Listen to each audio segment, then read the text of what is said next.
मेवाड़ी सैनिक सदैव आशा और सत्य के दीप बने रहेंगे। हम मेवाड़ी योद्धा जहां भी जाएंगे भला ही करेंगे। हम ऐसे बनेंगे कि लोग अपने संकट के समय में भी हमारी ही आस करें। एक सच्चे योद्धा की भांति हम आत्मसम्मान, सत्यनिष्ठा, न्याय और सही और गलत की पहचान को सदैव महत्व देंगे।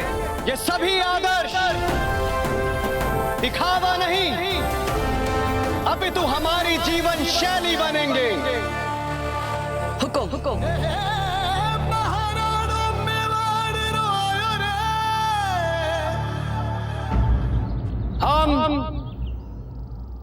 हम प्रताप सिंह अपने जीवन की अंतिम श्वास तक इन सभी मूल्यों और आदर्शों का पूर्णतः निर्वहन करेंगे। कुंवर प्रताप की जय! कुंवर प्रताप की जय! कुंवर प्रताप की जय! सख्त है तू ढाल सा, भारत कहे वीर सा, मेरा पुत्र प्रताप है। चढ़ा रक्त का टीका है, मिट्टी को मारे मारे, ये देशभक्ति का मोल है जो मेवाड़ी राणा जाने। मेवाड़ की सेना में आपका स्वागत है। सेनापति कुंवर प्रताप, सेनापति कुंवर प्रताप की, सेनापति कुंवर प्रताप की, सेनापति कुंवर प्रताप की, सेनापति कुंवर प्रताप की। जय किंग जी की जय मेवाड़। वीरों के साहस की जो हुंकार, प्रताप है। जय जिसकी जयकार, प्रताप है। फेंक दो इन चारों की लाशें उस जंगल में, फेंक दो। सरने दो वहां, खाने दो चील कबूओं के धोखों, फेंको।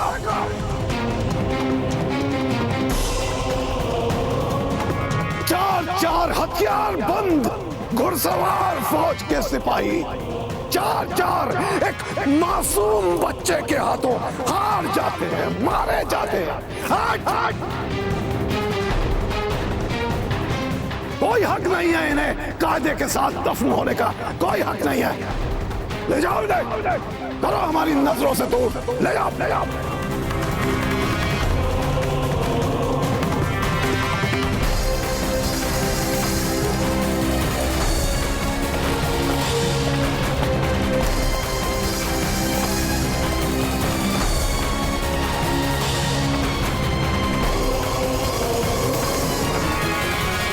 हुजूर आला का इकबाल बुलंद हो। हुजूर, आपकी दुआ से हमने अपने साथ एक ऐसे शख्स को मिला लिया है जो हमें भीलों के करीब बहुत जल्द पहुंचा देगा। कौन है? हुजूर, उसका नाम नत्था है। हमें किसी का नाम जानने में दिलचस्पी नहीं है। हुजूर, हमने ये उड़ती उड़ती खबर सुनी है, ये जो नत्था है ये भीलों के सरदार राणा खेता के बहुत करीब है।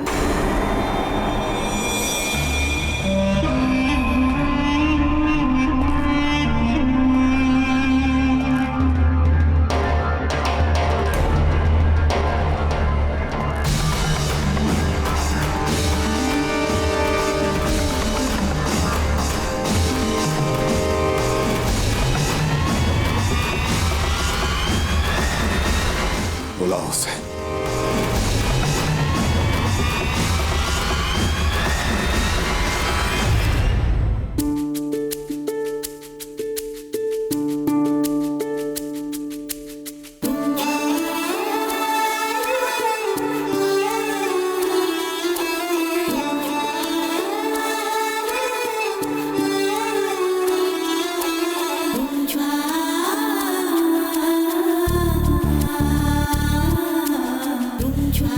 हमारे पूर्वजों की ये तलवार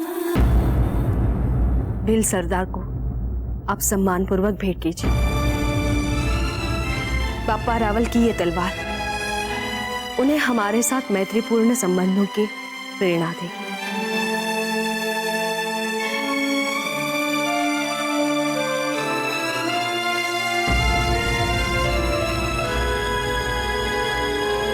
अपना ध्यान रखिए। रानी माँ, हमने आपके सभी विशिष्ट दासियों को निर्देश दे दिया है कि जब तक हम लौट कर नहीं आ जाते वे आपके खाने पीने विश्राम सभी चीजों का विशेष रूप से ध्यान रखें। यदि अब आपने व्रत उपवास आदि किसी के भी नाम पर भोजन नहीं किया तो जान लीजिएगा रानी माँ, हमें पता चल जाएगा। देख रहे हैं राणा जी, आपने इन्हें सेना में क्या सम्मिलित किया, ये तो हम पर ही गुप्तचर बिठाने लगे। जयवंता बाई जी, ये सब इन्होंने हमारी अनुमति से किया। कुंवर प्रताप, अब हमें चलना चाहिए। रावत जी सैनिकों के साथ हमारी प्रतीक्षा कर रहे हैं।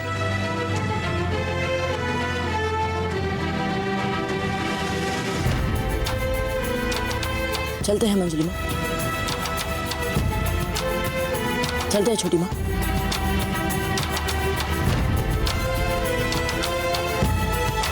आज्ञा दीजिए रानी माँ।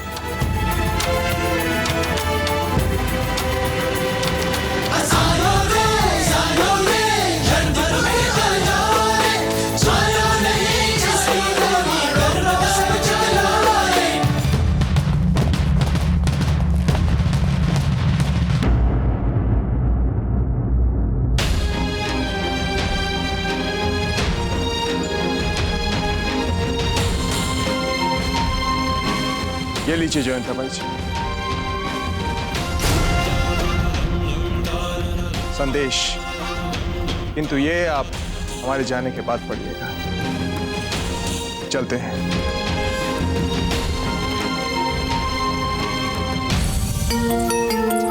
जीजा, जीजा, आज आप मेवाड़ की सबसे भाग्यशाली राजपूतानी बन गई। आपने एक साथ अपने पति और पुत्र का युद्ध तिलक किया है। हाँ सच्चा बहन, भाग्यशाली तो हम हैं।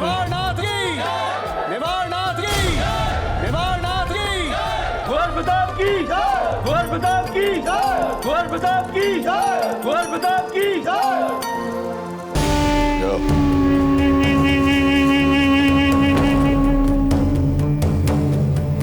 नत्था जी, आइए आइए आइए आइए नत्था जी, आइए आइए, खुशामदीद खुशामदीद। वाह वाह वाह वाह वाह वाह। नत्था जी, आपने यहाँ आने की जो जहमत की है उसके एवज में हम आपको एक छोटा सा नजराना पेश करना चाहते हैं। कबूल फरमाइए। ये वाह वाह।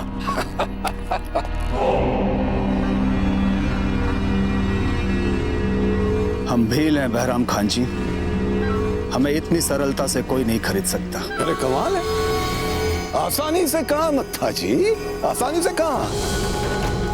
ये जो आपकी इज्जत अफजाई में हमने आपको सोने की अशरफियों का जो हार पहनाया है, इसकी एक एक अशरफी खास तौर से आपके लिए डाली गई है। और अगर आप गौर से देखेंगे ना तो इसकी एक अशरफी से आपकी साल भर की रसद का इंतजाम हो सकता है। और तो और हमने आपके सभी साथी भीलों के लिए ऐसे अशरफियों के हार तैयार रखे हैं। बस आपकी दोस्ती का हाथ हमारी तरफ बढ़ जाए।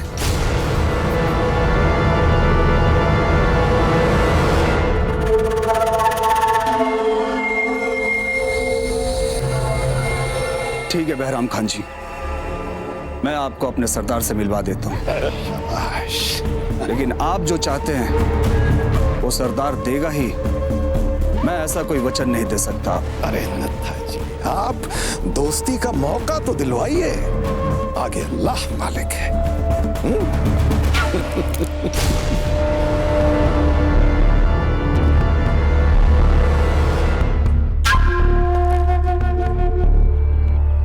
वाह रावत जी वाह, अति उत्तम योजना बनाई है आपने। इससे पहले कि बूंदी सेना को पता चले, हम उन्हें घेर कर उन पर आक्रमण कर सकते हैं।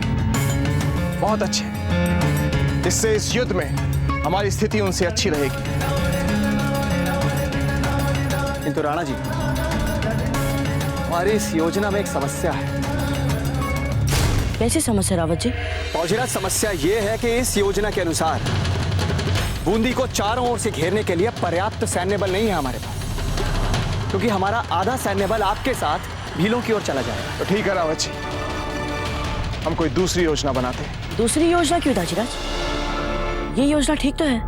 किंतु बाबूजीराज, अपेक्षित संख्या में सैनिकों की नियुक्ति करना, फिर उन सभी सैनिकों को युद्ध के लिए प्रशिक्षित करना, इस सभी प्रक्रिया में बहुत समय निकल जाएगा। इसकी आवश्यकता ही कहाँ है रावत जी?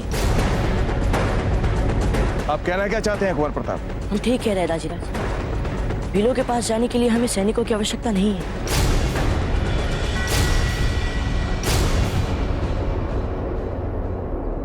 घुमेरू, चित्तौड़ से अब तक कोई समाचार क्यों नहीं आया? चित्तौड़ के किले में कोई गतिविधियां क्यों नहीं हो रही है? और यदि हो रही है, इस बात के समाचार भी हम तक क्यों नहीं पहुंच रहे? हमारे सामान्य ज्ञान अनुसार अब तक तो चित्तौड़ दुर्ग के चारों ओर सैनिकों को तैनात हो जाना चाहिए था। बात क्या है घुमेरू? चिंता मत कीजिए हुकुम, अभी हमारे गुप्तचर चित्तौड़ की पूरी युद्ध योजना का समाचार लाकर हमें दे देंगे। चिंतित तो अब राणा उदय सिंह और कुंवर प्रताप को होना पड़ेगा, क्योंकि राव सुरतन का असली रूप दोनों ने अभी तक देखा ही नहीं। जब हम सब ये जानते हैं कि भीलों को हम अपनी शक्ति से नहीं जीत सकते, मात्र मैत्री संधि की एक सफल मंत्रणा ही उनको मुगलों के विरुद्ध यानी हमारे साथ ला सकती है दाजीराज, फिर क्यों आप हमारे साथ आधी सेना भेज रहे हैं? इसलिए कुंवर प्रताप, यदि मैत्री वार्ता हमारी आशा के अनुरूप नहीं गई और बात बीच में ही बिगड़ गई, तो आप गहरे संकट में फंस सकते हैं। दाजीराज, आप ये भी तो समझने का प्रयास कीजिए कि यदि हम भीलों के पास अपनी सेना लेकर गए तो वे हमें अन्यथा भी ले सकते हैं।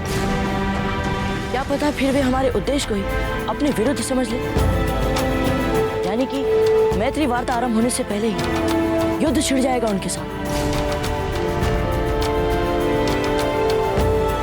दाजीराज, आपने हमें अपना विश्वस्त मैत्री दूत नियुक्त किया है, तो इस दूत की समझ पर विश्वास कीजिए, हमारी क्षमता पर विश्वास कीजिए दाजीराज, अपने चुनाव पर विश्वास कीजिए। कुंवर प्रताप, आप हमारे पुत्र हैं, इसलिए हम आपको भीलों के पास अकेले जाने का विरोध नहीं कर रहे। आपके स्थान पर यदि कोई और सेना नायक होता, तब भी हम उसकी सुरक्षा की ऐसी ही चिंता करते। हमारे लिए हमारे हर सैनिक का जीवन हमारे अभियान से कम प्रिय नहीं। कुंवर प्रताप अकेले नहीं जाएंगे, राणा जी हम जाएंगे उनके साथ।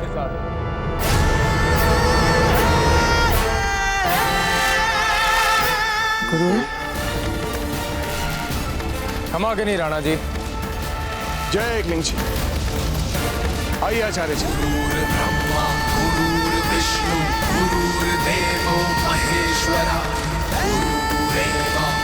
प्रणाम गुरु। विजय भव।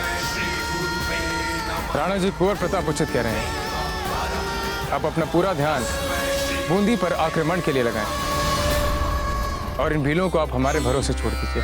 किंतु आचार्य जी, आज तक आपने किसी राजनीति में भाग नहीं लिया, फिर आपने उचित कहा राणा जी, किंतु हमारे प्रिय शिष्य कुंवर प्रताप के स्नेह ने हमारे मन, हमारे हृदय को मेवाड़ की गतिविधियों से इस प्रकार जोड़ दिया। यदि मेवाड़ पे कोई समस्या आए तो हम अपने आश्रम में हाथ पर हाथ धरे बैठ नहीं सकते।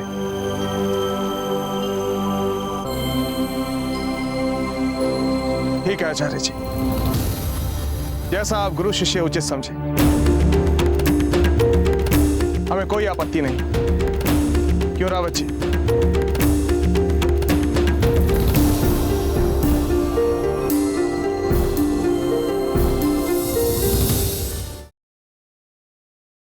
तुरंत कक्ष खाली कर दो।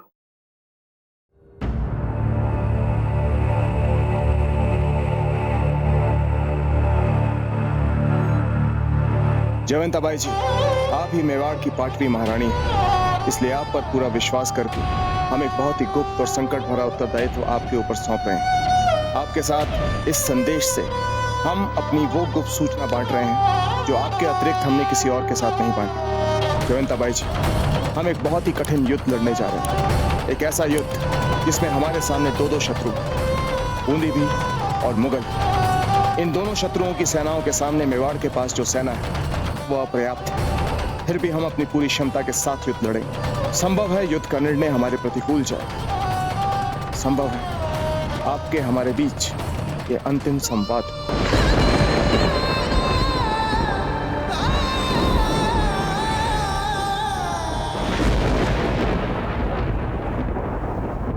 हम चाहते हैं कि आप अपने साथ सभी रानियों को साधारण वेशभूषा में अपनी राजकीय पहचान छिपाते हुए जितना शीघ्र हो सके राजमहल से निकल जाएं। जिस समय आप हमारा ये पत्र पढ़ रही होंगी, एक गाड़ी हमारे महल की गुप्त सुरंग के मुहाने मेवाड़ के राजकोष के साथ आपको तैयार खड़ी मिलेगी, जिसके साथ हमारे कुछ चुने हुए विश्वस्त सैनिक होंगे जो आपको बिजोलिया ले जाएंगे। इस समय वही आप सबके लिए सुरक्षित स्थान रहेगा।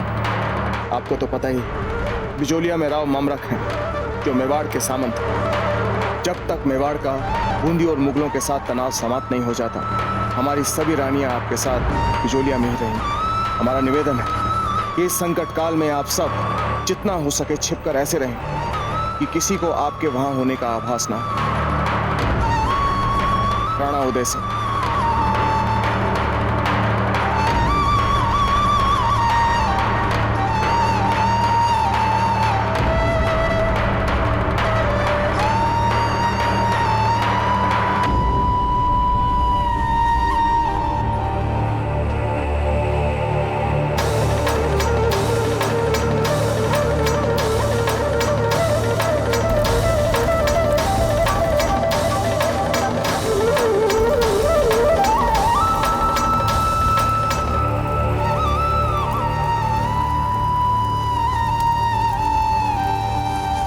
बैरम खान जी, आपके बातों से क्यों ऐसा प्रतीत हो रहा है मुझे कि आप मेवाड़ पर आक्रमण करने के लिए कुछ ज्यादा ही आतुर हैं। कारण पूछ सकता हूं?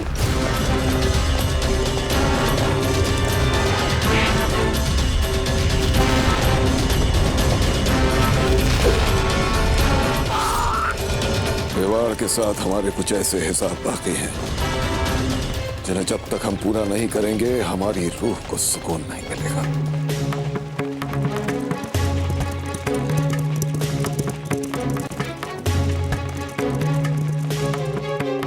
सुंदरियों, जब हम यहाँ पे नहीं रहेंगे आपको कैसा लगेगा? बिल्कुल अच्छा नहीं लगा। हमें भी अच्छा नहीं लग रहा है क्योंकि हम युद्ध में जा रहे हैं। पता नहीं युद्ध से हम लौट कर वापस आएंगे भी या नहीं।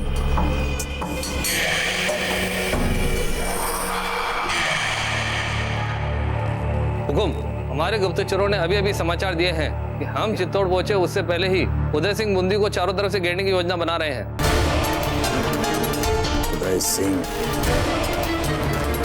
उदय सिंह यदि ये सपना देखना चाहते हैं तो उन्हें देखने दीजिए। अब तुरंत हमारी सेना को तैयार कीजिए और इससे पूर्व कि उदय सिंह हम पर आक्रमण करे, हम चित्तौड़ पर आक्रमण करेंगे। हम अपना महल छोड़कर कहीं नहीं जाएंगे जीजा। हमें पहला ऐसा किसी ने नहीं कहा। हम भी रानी है मेवाड़ की। अजीत भाई जी, युद्ध का समय चल रहा है और ऐसी आपात स्थिति में हमें अपने से पद में ज्येष्ठ और वरिष्ठ का आदेश बिना विवाद मानना चाहिए।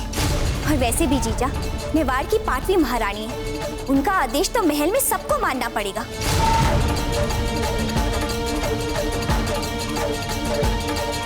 ना हम छोटे बड़े पद से डरेंगे, ना महारानी के नाम पर, और ना ही जीजा की हर मूर्खतापूर्ण बात को मानेंगे। हम अपना महल छोड़कर कहीं नहीं जा रहे। गिरजाया जी, धीर बाई जी को मृत्यु दंड देने के लिए आवश्यक व्यवस्थाएं की जाए।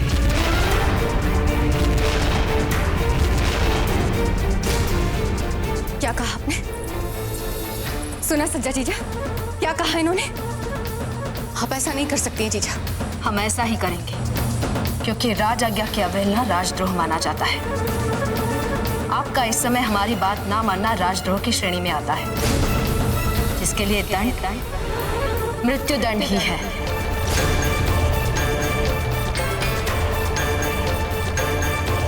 ठीक है जीजा, चलते हैं।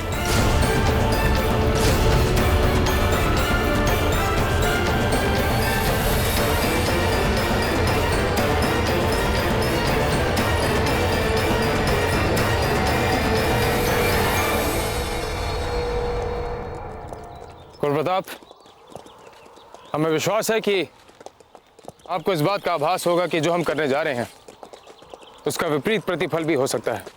हम जानते हैं गुरुवर, फिर भी हमें ये संतोष तो रहेगा कृष्णा की मृत्यु का बदला लेने के लिए हम जो कुछ कर सकते थे हमने अपनी ओर से पूरा प्रयास किया।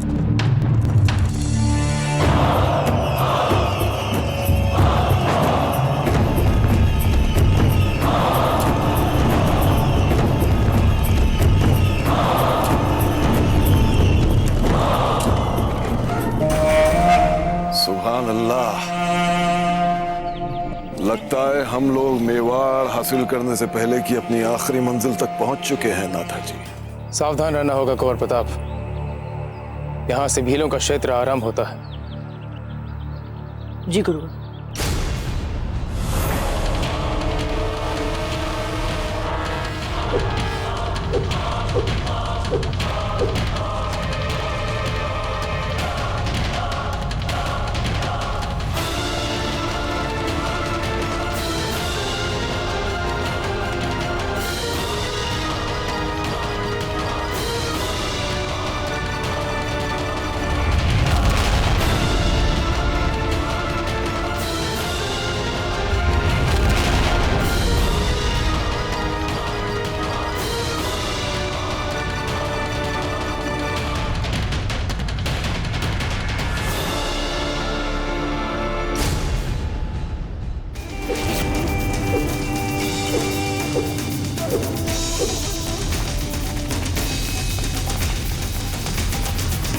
बैराम खान जी, अब यहाँ से आगे आपकी टुकड़ी को चलने की अनुमति नहीं है।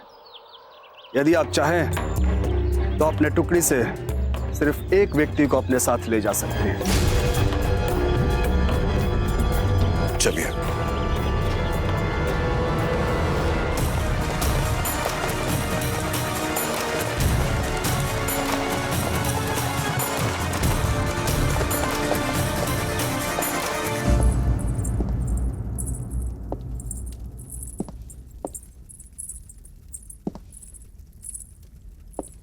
रानी साहब, कुंवर जगमाल को हमें दीजिए, कम से कम आपको चलने में सुविधा तो होगी। नहीं कोकोया जी, हमारे पुत्र को हमारे पास ही रहने दीजिए, वरना आजकल जिसके हाथ में सत्ता आई है वो हमारे पुत्र को समाप्त ना करते। समय ही कुछ ऐसा चल रहा है, कोई कुछ भी कर सकता है।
बैरम खान,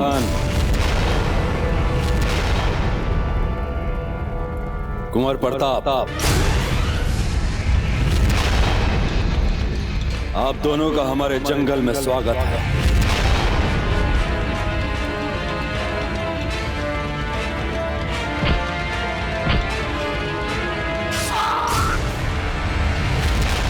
बागियों के लिए क्या सजा होती है सुरतन सिंह जी? मृत्यु दंड। हमें क्षमा कर दीजिए पुत्र। ये तो मात्र 4 है बैरम खान। अब तुम्हारी पूरी सेना को समाप्त कर देंगे हम। तुम्हारी बहन को तो हमने तुमसे छीन लिया और अब तुम्हारी माँ को तुमसे छीनने आ रहे हैं हम।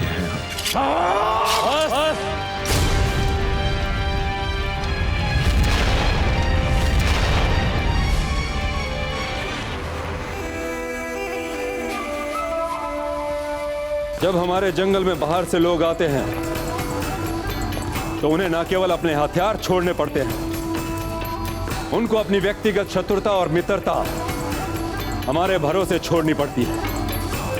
जानते हैं ऐसा क्यों? क्योंकि हमारे जंगल में बाहर से कोई भी आए, चाहे वो जो भी हो, उससे हमें कोई अंतर नहीं पड़ता।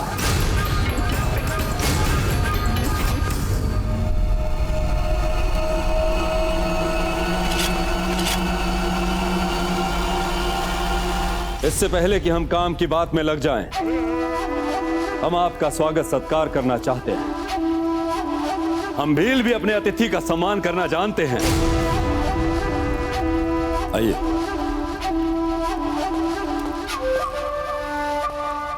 कुंवर प्रताप, आप भी अपना स्थान ग्रहण कीजिए। राणा खेता जी, यदि आपको आपत्ति ना हो तो क्या हम वहां नीचे आपके लोगों के साथ बैठ सकते हैं? धन्यवाद। आइए गुरुवर।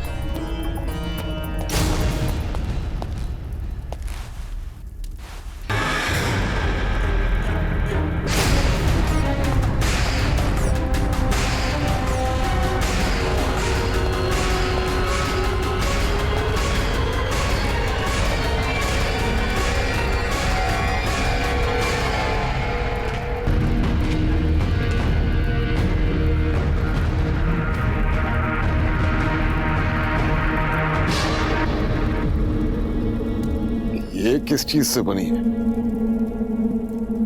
ऐसी रोटी तो हमने कभी खाई नहीं है। माफ कीजिएगा राणा खेता, हम ये रोटी नहीं खा सकेंगे।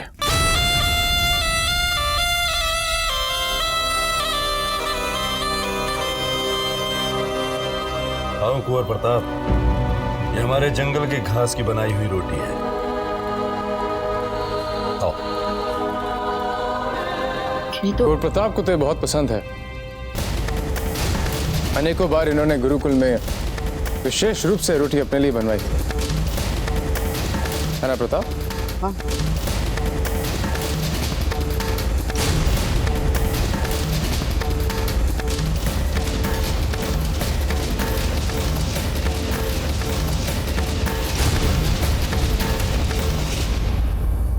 राणा खेता, सीधे मुद्दे पर आते हैं। देखिए, अगर आपने मेवाड़ के खिलाफ मुगलों के साथ हाथ मिलाया तो हम वादा करते हैं कि आपको इतना सारा सोना देंगे, इतना सारा सोना देंगे कि आपको कभी ये घास की रोटी खाने की जरूरत नहीं पड़ेगी और अपनी रोजमर्रा की जरूरतों के लिए भी आपको फिक्र करने की कभी जरूरत नहीं पड़ेगी। नहीं राणा खेता जी, ऐसा करना आपके लिए अपने आदर्शों के विरुद्ध होगा। आप चाहे तो तटस्थ रहे, किंतु जब प्रश्न मातृभूमि की रक्षा का आएगा तब आपको भी अपना परम घातक देशभक्ति वाला रंग दिखाना ही पड़ेगा।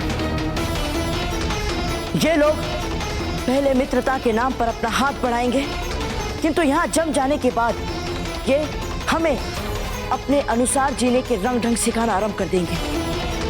फिर ये हमारी संस्कृति को अपमानित करेंगे, हमारी जीवन शैली पर आक्रमण करेंगे और विशेष रूप से ये जो आपके सामने है, ये व्यक्ति तो एक योद्धा कहलाने के योग भी नहीं है। प्रताप! ये एक दस्यु है एक हत्यारा है ये। बैरम खान! बस!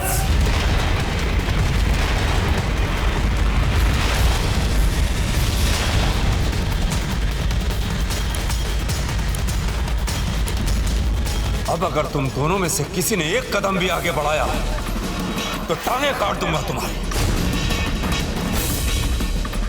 और एक बात तुम दोनों ध्यान से सुन लो, कोई कुछ नहीं कर पाएगा यहां पर, ना राजपूत और ना मुगल। ये मेरा जंगल है, यहां पर जितना मैं बोलूंगा उतना ही चलोगे तुम दोनों।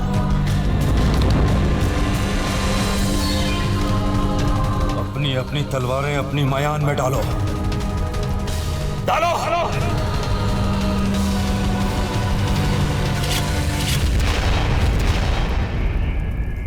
कुंवर प्रताप, ये हमें इतना सोना दे रहे हैं कि हमारे लोगों ने कभी एक साथ देखा तक नहीं होगा।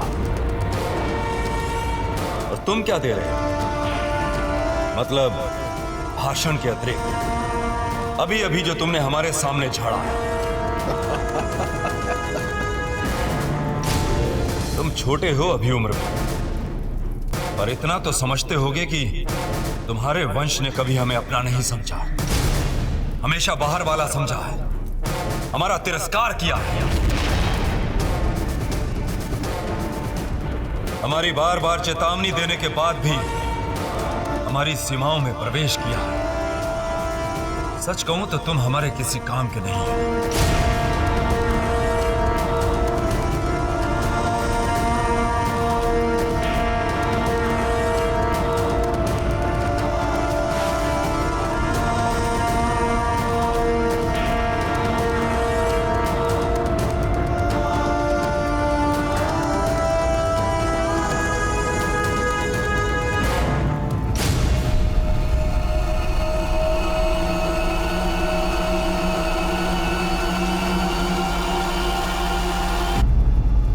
राणा खेता जी, आप इस तलवार को भली भांति पहचानते होंगे, नहीं?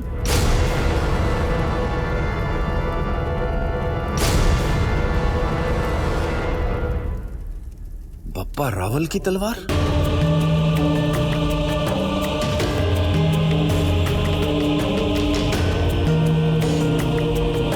जी हाँ, ये हमारे पूर्वज बापा रावल जी की ही तलवार है, जिन्होंने आपके पूर्वजों के साथ कंधे से कंधे मिलाकर आपके पूर्वजों ने अरबियों को खदेड़ने के लिए युद्ध किया था। ये उन्हीं की तलवार है। राणा खेता जी, आपको उन्हीं बापा रावल जी की सौगंध।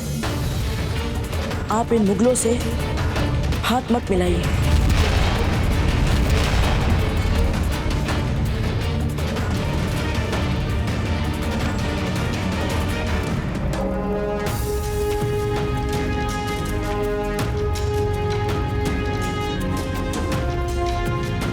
हमने अपने दाता से इस पूजनीय तलवार और बप्पा रावल की बहादुरी की कई कहानियां सुनी हैं।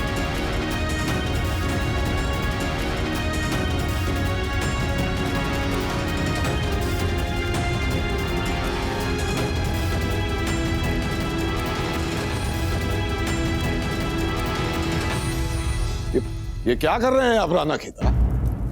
इस लड़के की फिजूल बातों में आकर आप हमारे इतने सारे सोने के आगे इसे अहमियत दे रहे हैं, इस सड़ी गली तलवार को। बैरम खान,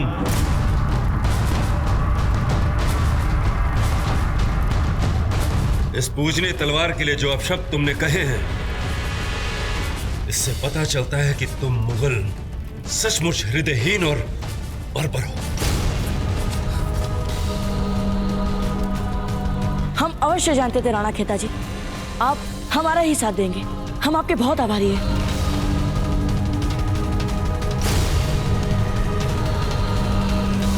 नहीं प्रताप, हम तुम्हारी सेना में सम्मिलित नहीं हो सकते।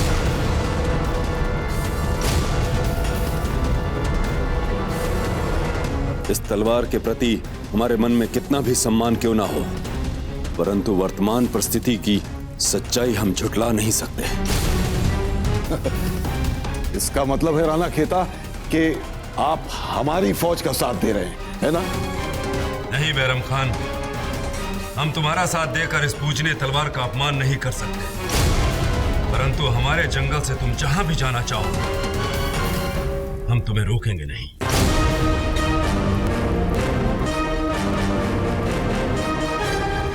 कुंवर प्रताप, मैं तुम्हारे लिए इतना तो अवश्य ही कर सकता हूं कि मैं बैरम खान का साथ ना दूं, परंतु इससे अधिक उपेक्षा मुझसे मत रखना, क्योंकि तुम्हारा युद्ध है, तुम्हारी लड़ाई है, हमारी नहीं। और यदि मेवाड़ को अपनी स्वतंत्रता से इतना ही प्रेम है तो अपनी स्वतंत्रता को बचाने के लिए मेवाड़ को रास्ता स्वयं ढूंढना होगा।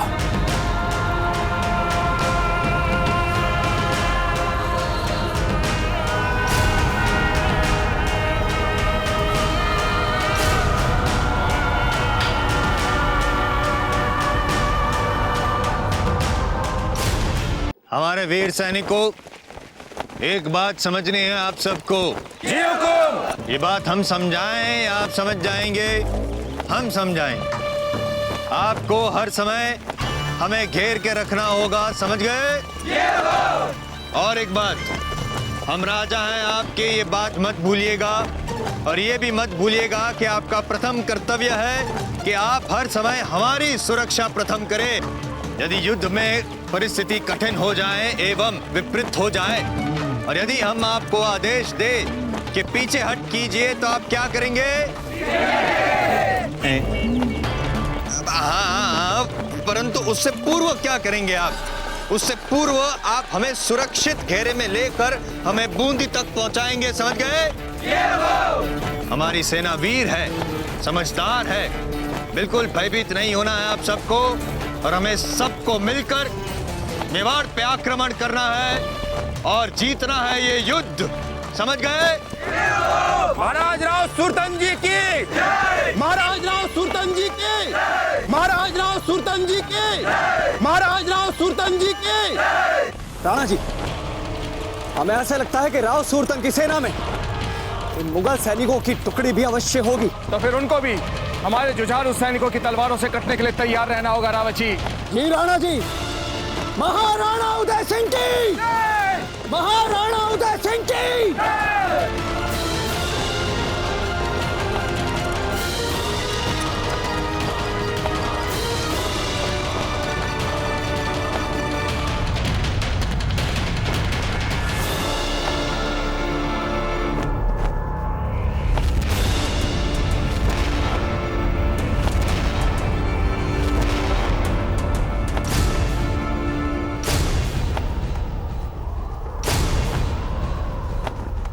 यलगार हो!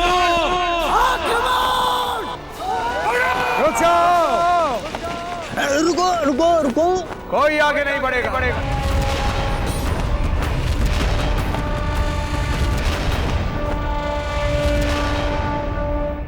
यूसुफ जी, ये उदय सिंह जी रुक क्यों गए होंगे?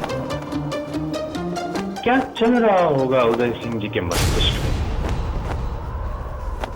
उदय सिंह जी, हमें तो लगा था कि हम यहाँ युद्ध भूमि में एक दूसरे के साथ युद्ध करने हेतु आए हैं, पर आप तो रुक गए।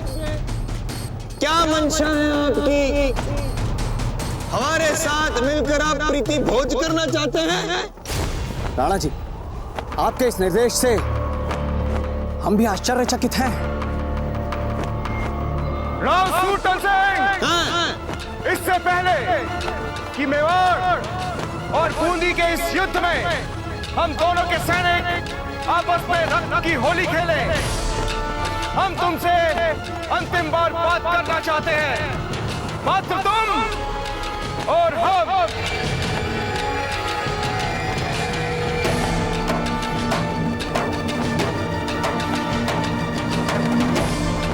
उत्तर दीजिए, हम तुम्हारे उत्तर की प्रतीक्षा कर रहे हैं राव सुरतन सिंह।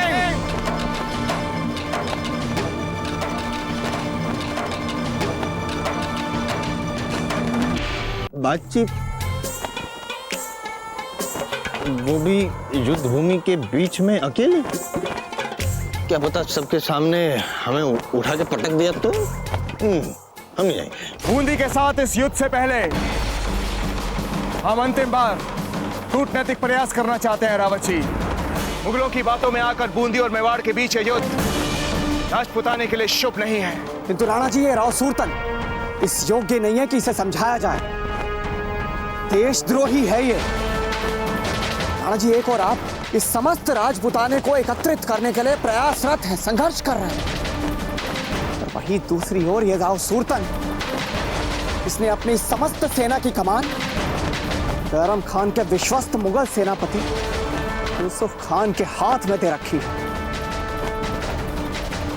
राणा जी, यदि इसी समय इस देशद्रोही राव सूरतन को तलवार से नहीं समझाया गया तो यकीन मानिए राव सूरतन हमारे समस्त राजपुताने को इन मुगलों को बेच देगा। रावत जी, आपकी एक एक बात सत्य है, किंतु इस युद्ध से पहले हम अपनी अंतरात्मा की शांति के लिए एक प्रयास अवश्य करना चाहते हैं, ताकि आने वाला इतिहास ये न कहे कि एक राजपूत ने दूसरे राजपूत के साथ युद्ध से पहले पर्याप्त प्रयास नहीं किए। जी राणा जी। राव सूरतन सिंह, क्या उत्तर है तुम्हारा?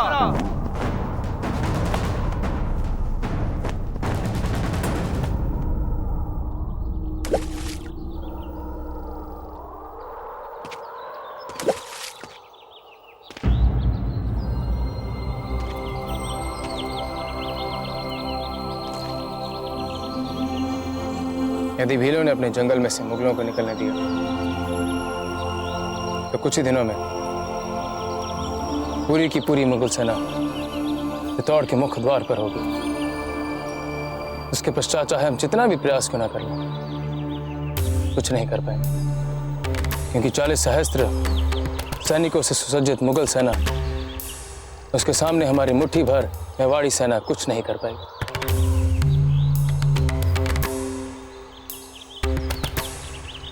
क्या सोच रहे हैं आप?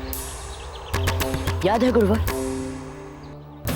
आप ही ने हमें एक बार कहा था कि सेना चाहे कितनी बलशाली ही क्यों ना हो, कितनी विशाल ही क्यों ना हो, उसके संपूर्ण शक्ति का केंद्र बिंदु उसका सेनापति होता है। यदि वो सक्षम है तो सेना भी सक्षम होगी। जितना कुशल संचालक सेना का सेनापति होगा, उतनी ही सशक्त उसकी सेना भी होगी। कहा था ना आपने गुरु। हम आज भी इसी सिद्धांत पर अटल हैं।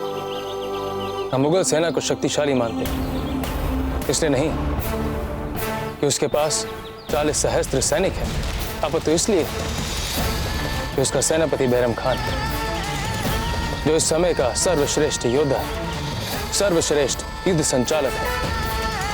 गुरुवर, यदि युद्ध क्षेत्र में पहुंचने से पहले बैराम खान को मार दिया जाए तो ये तो स्तर है आपका। मुगल खेमे में घुस कर बैरम खान को मारने की योजना बना रहे हैं। ऐसी कल्पना करना, ऐसी योजना भी बनाना आत्मघाती योजना है, निसंदेह। किंतु गुरुवर, हम पकड़े जाने से पहले या मार दिए जाने से पहले बैरम खान को मारने में सफल हो गए तो हम अभी भी इस युद्ध की दिशा को हमारी सेना के पक्ष में मोड़ सकते हैं गुरुवर। इस समय हमारे पास और कोई विकल्प भी तो नहीं है।